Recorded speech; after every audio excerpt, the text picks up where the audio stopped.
상대방이 실컷 말하게 한 다음에 단서를 찾는 거예요. 바로 그게 핵심입니다.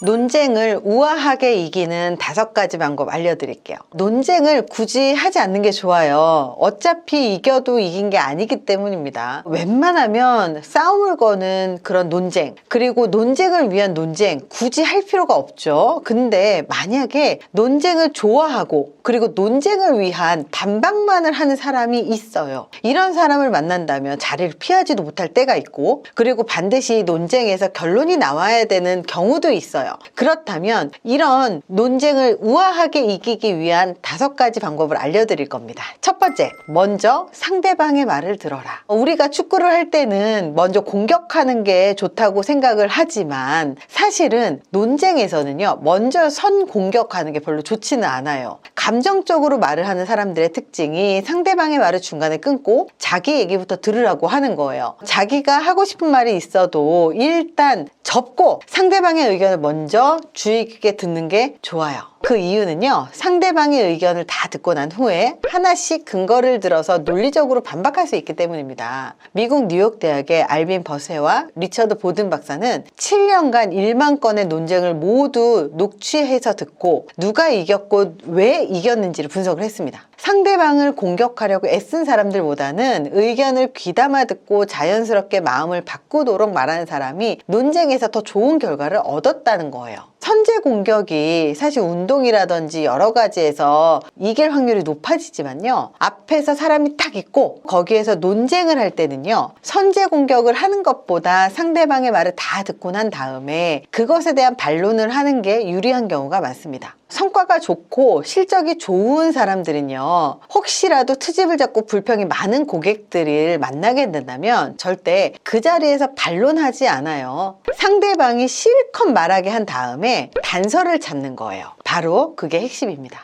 자, 2번째입니다. 예상 질문을 뽑아서 준비해라. 사실 논쟁을 좋아하는 사람은 정해져 있습니다. 예를 들어서 회의를 할 때 참석자들이 질문을 어떤 것을 할 것인지 준비한 사람은 자기 주장을 관철시키기가 좀 더 편하겠죠. 회의를 하기 전에 자기 아이디어, 생각들을 간략하게 대본 형식으로 작성을 해두고 연습을 하는 건 굉장히 유용합니다. 그러면 준비를 하지 않았을 때보다 훨씬 더 논리적이고 설득력 있는 표현을 할 수 있겠죠. 3번째입니다. 말을 할 때 논거에 번호를 붙여라. 우리가 논쟁을 하다 보면 내가 말하는 게 굉장히 설득력이 있고, 그리고 상대방에게 논리적으로 설명을 한다라는 인상을 주려면 번호를 붙이는 게 정말로 좋습니다. 만약에 새롭게 추진하는 사업의 실효성에 대해서 의문을 제기하거나 논쟁을 시작하는 상황이라면 왜 이 사업이 성공할 수 있는지에 대한 이유를 첫째는 이렇고요, 둘째는 이렇고요, 셋째는 이렇습니다. 이렇게 번호를 붙여서 설명을 하면 더 철저하게 분석했다는 인상을 주기에 충분하겠죠. 자,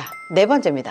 일반적인 논리보다는 다른 프레임으로 설명을 해라. 사실 모든 것은 생각을 어떻게 바꾸느냐의 문제거든요. 입장이 다를 때는요, 무의식적으로 자기의 의견을 반복해서 말하기가 쉽죠. 근데 이렇게 말하잖아요. 그러면 괜히 억지 부린다는 인상을 주기가 굉장히 쉬워요. 그래서 반론을 할 때는 억지 부리는 것 같은 그 말에 한번 질문을 해보세요. 진짜 그렇게 될까요? 진짜 그렇게 생각을 하세요? 혹시 논리적인 근거는 있나요? 그런 식으로 성공한 사례는 있나요? 이런 식으로 질문을 하면 되게 좋고요. 그리고 사람들은 보통 일반 상식선에서만 이야기를 하지만 이 프레임이라는 걸 조금만 바꾸잖아요. 그러면 아주 다른 해석이 나올 수 있습니다. 예를 들어서 예전에는 우리나라에 식목일이 있었잖아요. 그러면 식목일은 그냥 나무 심는 날 이렇게 생각을 하시는 경우가 많은데요. 이렇게 질문을 합니다. 과연 식목일이 있는 나라가 나무가 많은 나라일까요? 이렇게 질문을 합니다. 식목일이 있다는 건 나무를 많이 심기 때문에 식목일이 있는 나라가 나무가 많을 거라고 생각을 하지만 사실은 나무가 없기 때문에 나무를 심는 날을 만들어서 나무를 더 많이 심게끔 하는 거거든요. 이런 식으로 같은 거라고 하더라도 다른 프레임으로 이야기를 하게 되면 상대방이 관심을 갖게 되겠죠. 이렇게 의외성이 있는 반론을 해야 재미있는 이야기는 한번 들어볼까 하고 흥미를 갖게 된다는 거예요.